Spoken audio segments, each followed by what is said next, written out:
morning, everybody. How's it going? It's great to be here and invited here. I want to definitely say something to Leslie and talk about thank you, Flash, for being such a great partner of the Weather Service, and Ella Noah, and the Weather Ready Nation ambassador. We take that serious.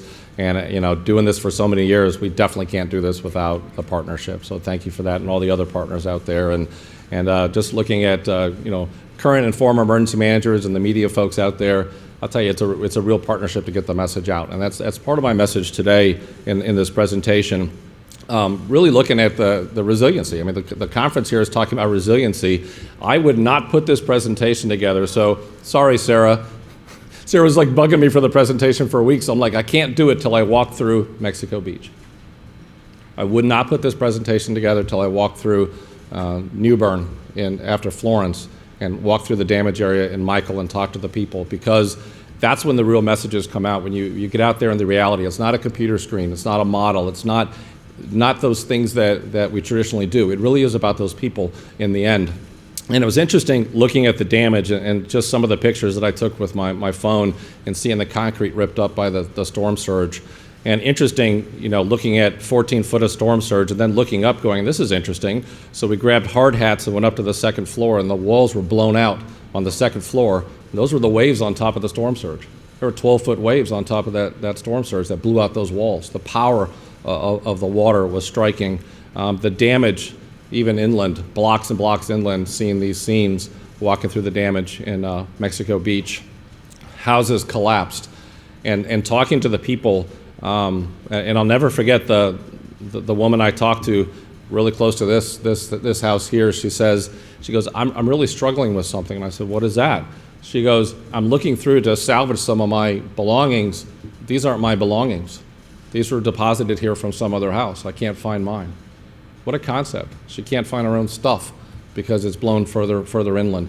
Houses collapsed, and these weren't vacation homes. These were people here on Mexico Beach that live there permanently. So I got to thinking about it. I said, man, the science is sure getting better. As Leslie said, we still have room to improve, right? There's always room to improve. We're getting better and better with the actual forecast of these hurricanes. We're getting a lot better forecasting those impacts, talking about those impacts. 2017 was one of the best seasons we've ever had in terms of the actual track forecast. We're getting pretty good with where they're going to go. Getting better with intensity.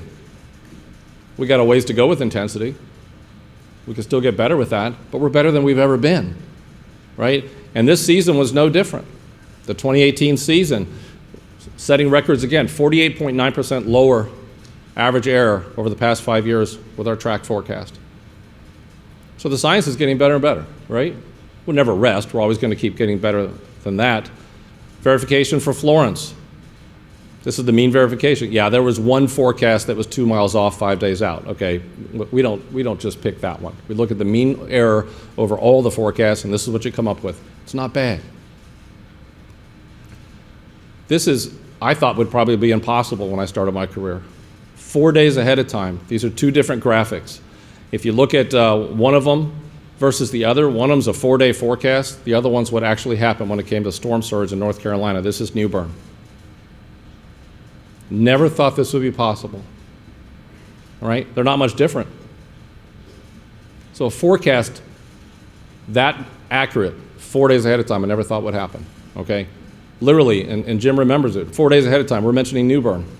Folks in New Bern, you're going to get this storm surge. This is what's going to happen. The rainfall forecast, 5 days ahead of time. One of them's the forecast, 5 days ahead of time. One of them's what happened. It's not bad. Cone's getting smaller. The better we do, the smaller the cone. In blue is 08, green is 12, and in red is 2018.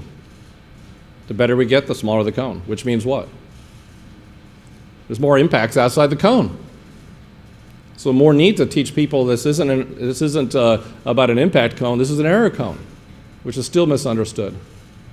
So the perception of risk, this is what really has been on my mind for most of the season. The science is getting better, but we're all focusing on the impacts better, right? We're covering the impacts better. We're separating those impacts better than we ever have.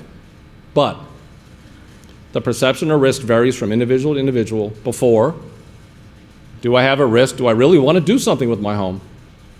During, am I really at risk? Do I need to leave or not? Do I believe the forecast? Do I believe what they're telling me? And also after the storm. And I'm going to make an argument today that us included, we work really hard before the season on the outreach. Let me tell you something. We got to get our act together after these storms, because the misconceptions that I heard after these storms was staggering. We have got to figure out a way to get that information out afterwards, and I'm going to show you some things here. These are real quotes that I heard this season. The storm has weakened from a Cat 4 to a Cat 2. Man, things are okay now. A Cat 2. I don't want to go through a Cat 2. It's fascinating that when you go from a 4 to a 2, everything's going to be all right. But if I go from a Cat 1 to a 2, oh no, it's getting bad. There's a difference in the perception whether you're coming up or coming down. Talked to so many people that were saying that. The next one scares me, and met people over and over that said this to me. This was in Michael. It was a Cat 1 when I looked a few days ago. What happened? People are anchoring. There are studies out there that people anchor on the first piece of information that they get, and they're done. Okay, it's a Cat 1, I'm good. That happened. Met people saying that. They'll anchor on that first piece of information and not look at the forecast. They'll literally look at what it is now. One person said, yeah, I saw that in the Gulf and it looked pretty like a mess. I didn't see an eye. And they went with that. That's the last time they looked. Isn't that fascinating? The perceptions that we're serving. This one, we can't afford to evacuate. Where would we go? This was a family in North Carolina, 4 families in a mobile home. It's hard to relate to that, right? 4 families in a mobile home. Where are they going to go? They don't even have a vehicle to get people out of that mobile home. And their philosophy was, well, if the water comes up and we get rescued, at least I'll have a place to go. Take that in. Okay? Those are the people that we're serving. I live 100 miles away from the coast. I didn't expect this.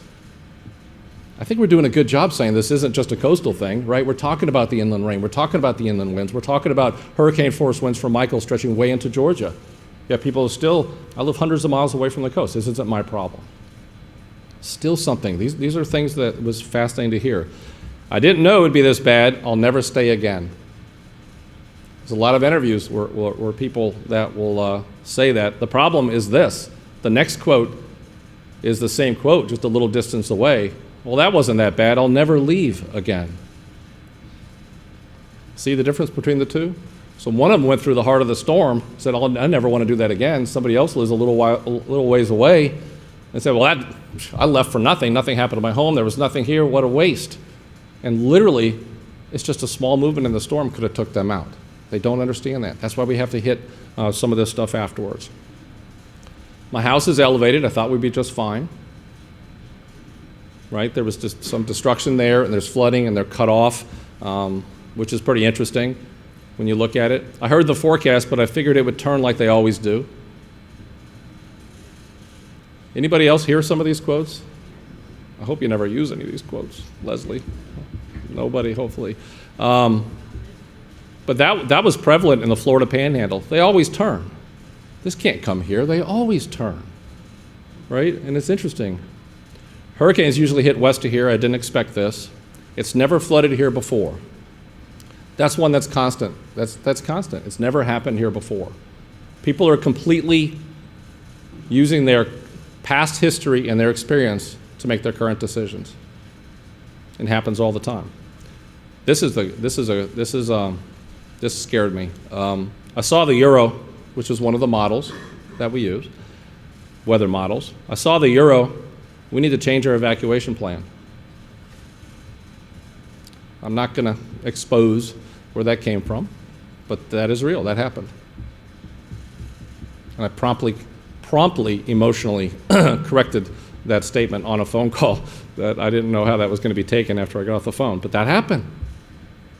So while we're making a forecast, and by the way, we're not just using 2 models, we're using an ensemble method. We're seeing hundreds of different solutions, and we're blending those to come up with the best forecast. A human being does that. A computer does those. And the Hurricane Center's forecast is beating the models every time. Yet based on the latest track, people will change their plans. And oh, by the way, people pick the track based on their personality type. It's true. So if you're a very positive person, and I've heard people do this, if you're a positive person, you're going to take the track that doesn't take it to your area. If you're a pessimist, you're going to always find that one track that takes you out. It's true. And you all do it too. It's a human thing. Brian Lamar's here is the MIC at the Tampa office, and we had a discussion yesterday about this. That's even prevalent with meteorologists. It's a human nature thing. This is what we're battling, okay? So based on a personality type, you'll pick the model of your choice. I was watching the models, looked like it would miss us. That was a comment, so somebody literally on the ground was picking models. I thought these floods come once in 100 years. Communicating risk is difficult. These are the people that we're serving. This is a Sandy study by Yale University. And the reason I wanted to put this in here was because some of the numbers that we're getting, the preliminary numbers of those that evacuated this season from hurricanes, gets really close to these numbers. And the quotes that I have get really close to these numbers as well. And a lot of those quotes, I can fit them into these colors. First out, 21% of the people, even blink. Even blink. Jim gets his car keys out and people are gone.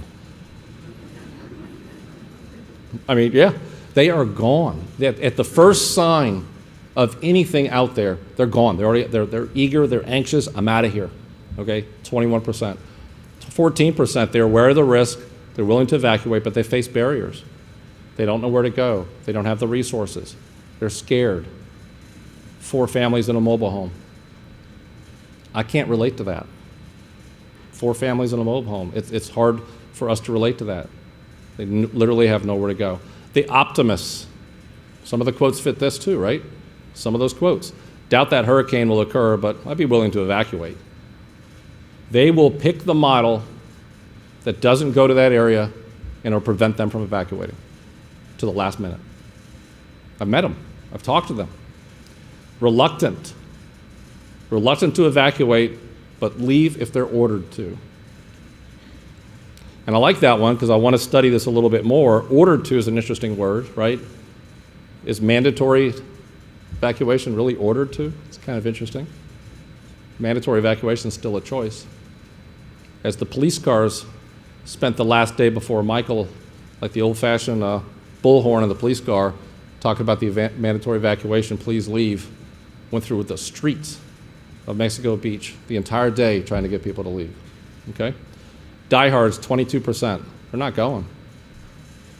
They're not going. They're confident they're safe. They can ride it out in their home. They can be slab level on the beach, and they feel like they're safe. They're not leaving. No matter what you say, they don't believe you, they're not leaving. All right, and the numbers look like, you know, several hundred were waiting at the last minute in Mexico Beach, and then the last minute they were leaving, and still 50 wrote it out. That's a rough, and some won't be able to tell those stories. So what if the narrative changes? What if some of this outreach occurs after the storm to try to correct some of these things? A 1% risk, and I've showed this slide before, means nothing to the average person on the street. 1% risk is nothing. I'll take my chance. 1 in 100 chance? I'll take my chance. What if the narrative changes on some of the stuff that we do to say, wow, the same thing means this, 26% chance of your house flooding in a typical 30-year mortgage. Now you start to squirm a little bit. It's a 27% greater chance of flooding than having a house fire. How many of you have smoke detectors? Wow, everybody's dangerous here. Everybody's living on the edge. No, we have smoke detectors. I mean, right? Everybody, I mean, remember the Dick Van Dyke commercials, stop, drop, and roll. I mean, we hit that hard. We need to hit flooding hard, too. We need to hit flooding hard. Over 100 years, there's a 63% chance of your house flooding in that 100-year time frame. By the way, these numbers change, right? Got a new shopping plaza, got a new road, some changes in sea level, right? So you got all this stuff going on. It changes. Still historically, the number one cause of fatalities, 90% of fatalities in tropical systems is water. It's the water, and that's why we evacuate from the water. Get people out. And this year we hit the after effects harder. These are the direct fatalities. And the indirect fatalities we hit harder this season during the storm because we knew that was going to happen. How many times did somebody have the generator in the house after the storm? Even I don't know if it was the Weather Channel, but we did it on several stations. It's like after the storm's not the time to get your owner's manual out and learn how to use your chainsaw. It's real. You don't know what's in the water. All these different things. And if you don't evacuate, you're not going to get 911 service. They're not coming out to get you when the winds are hurricane force and the water's 10 foot deep. The number one cause of indirectly from fatalities in these tropical systems is cardiac arrest. And the 911 calls were coming in Michael. And in some cases, there was no way to get there. Okay? These are the stats, changing the narrative, being honest with the data, showing them this is what could happen. You make it through the storm, but guess what? It stinks afterwards. You have weeks with no power. It's dangerous, trying to get water. Living life without an ATM is fascinating, and watching people without cell service pick up their phone dozens of times an hour to see if it works. We are addicted, myself included, addicted to just checking the phone. And when it doesn't work, people are still doing it. It's fascinating. So hooked on the technology, it's tough for people to understand those after effects. This is the challenge that we have. This is my push for some of the after effects after the hurricane. This is an interesting situation. I've got some others, how the perception is so different. And we've got to tackle this, and I've got a couple stories here. So the difference between 12 inches of rain and 3.5 inches of rain was only 7 miles in Tropical Storm Cindy. So if you live and you got a couple inches of rain, your interpretation afterwards, that was no big deal. If you got 12 inches of rain and flooded, that was the worst thing ever. Folks, these perceptions could be 7 miles apart. It doesn't even have to have a name. August 2016. Doesn't have to have a name. People couldn't be convinced that it was going to be this bad because it didn't have a name. Harvey, seeing the devastation coming in, seeing the categories, talking about the rain, still people saying, it's never happened here before. Here's the problem. Everybody close your eyes. When you think of a hurricane, what do you see?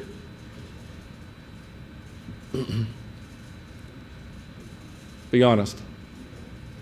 Big eye. What else? Huh? Wind. It's going to be wind. And this crowd's going to be a little different, so it may not be completely right. But if you go to a public meeting and ask that question, it's almost unanimously, it's the wind. What's killing people? We got a problem. We got a problem. So this is a real case that I personally went through. On the right is a moderate risk of severe weather with tornadoes. Schools closed. Businesses shut down. EOCs opened. We shut that place down with this moderate risk, and we did get tornadoes. The place was shut down. On the other side is a real case. It's a high risk of excessive rain and with big-time flooding. Dangerous, life-threatening flooding. Schools were open. EOCs were ramping up the entire event behind the power curve. It is so much more difficult to ramp people up for water than it is for the wind. Yet the water's killing people. We got work to do. Little wiggles matter. There's no false alarm with this stuff. This is Matthew. The two tracks there, just a little wiggle. You can see the difference between the two. Made a 3 foot or greater difference in the storm surge on the coast. A little wiggle. This is Irma. Same situation, 30 miles difference. So the one on your right was the forecast. Look at Fort Myers Beach. On the other side was what happened. Look at Fort Myers Beach. What's the perception of people in Fort Myers Beach? Well, that forecast stunk, right? 30 miles difference. You can't leave people there based on a 30 miles difference within the noise of our air, or you got people in the water. Does that make sense? So we got to tackle these things afterwards. We can't let those people, they'll make their next decision based on the previous hurricane. And there are people there that say they'll never leave again because it didn't happen. You see what I'm saying? So we're going to make a greater effort at that. Angle of approach, look at the difference. Both of these are Cat 3 hurricanes. One's moving northeast, one's moving northwest. By the way, the oranges and reds get higher water. Forward motion. The one on the left is moving at 10 miles an hour. The one on the right is 5 miles an hour. Identical hurricanes. And how do we try to talk about these perceptions? This is a fascinating one. A faster hurricane is worse for the Mississippi coast. Slower is better. The opposite is true for Louisiana, where the slower is worse and the faster is better. How do you communicate that? It's fact. That's a fact. The longer you're there, the more water you can shove and get relief for the Mississippi coast into Lake Pontchartrain. That's the kind of stuff that's shaping our forecast and shaping some of the perceptions here. Landfall location. Again, watch the Mississippi coast. Not a good situation. We'll play around with this hurricane a little bit. This is pretty good, right? And if this is the forecast, do you want people on the Mississippi coast when we could take a turn in this direction? Little teeny changes could make the difference between a couple feet of storm surge and at least a foot or greater to 12 feet. You can have 12 foot of storm surge easy with a small jog, and that's why we have to look at it this way. We have to look at it a situation that we take into account all the different possibilities. We're very probabilistic, but people have a trouble understanding the probabilistic information, so we turn that into something they think is deterministic, right? That's how we do it, so people can understand it. So put my money where my mouth is. We're doing something about it, right? It's one thing to come up here and bring all this stuff up and say, well, there it is, go forth and have a great conference. We're doing something about it, okay? Like Leslie said, it really struck me when Leslie said this, we're never done with the science. I mean, I started this with the science is getting better. We're not done. We got a lot of work to do to make that better. We got to work to make the intensity forecast better. Why did Michael intensify with 25 knots of shear? Right? And every time it kept sitting there getting stronger, it's going to increase the forecast with time. We got to understand that better. We're trying to get to 7 days. The emergency managers are asking all the time, please get us to 7 days to help them with the timeline. Okay? And when you do your exercises, whether you're in your company or whether you're in a public sector, please do me this favor. This is important. When we exercise our plan. It's very comfortable. It's a 5-day plan, it's a 7-day plan. One company gave me a 14-day plan and I just grinned. It'll never happen, right? Take that plan that you exercise every year, work that same plan, pretend you have 2 days notice. Because you have a hurricane coming across the Atlantic, you got lots of time, right? You see it coming, you got one forming in the Gulf, you may only have a couple days, just by nature of the science. Got to be ready to shrink that timeline. It's critical. The other thing that we're doing, I spent a lot of time in this presentation talking about social and behavioral science. We're doing something about it. We're taking funding. We've got 5 teams. Social and behavioral science will be their goal. They're looking at the cone. They're looking at our website. The storm surge forecast, everything that we've done with that watch and warning and the inundation mapping all has social science built in. We want to be the first government agency that everything that we issue and put out of that building has been vetted through social science. That is our goal. And we've got 5 teams to do it. I don't know what's going to come out the other end. I told everybody at the office, don't worry about it. Let's get the data, and then we'll build from there. Our products may change. And you'll all be a part of that because we'll be very open and transparent about what we do in the future. But we've got to look at the social behavioral science because there's a segment of the population that's not understanding. And Jim, as you and I talked about, I will not give up on the ones that refuse to leave, right? If our mission is to protect lives and property, I will never accept somebody saying, well, you're just never going to reach them. I don't buy it. We're going to reach them.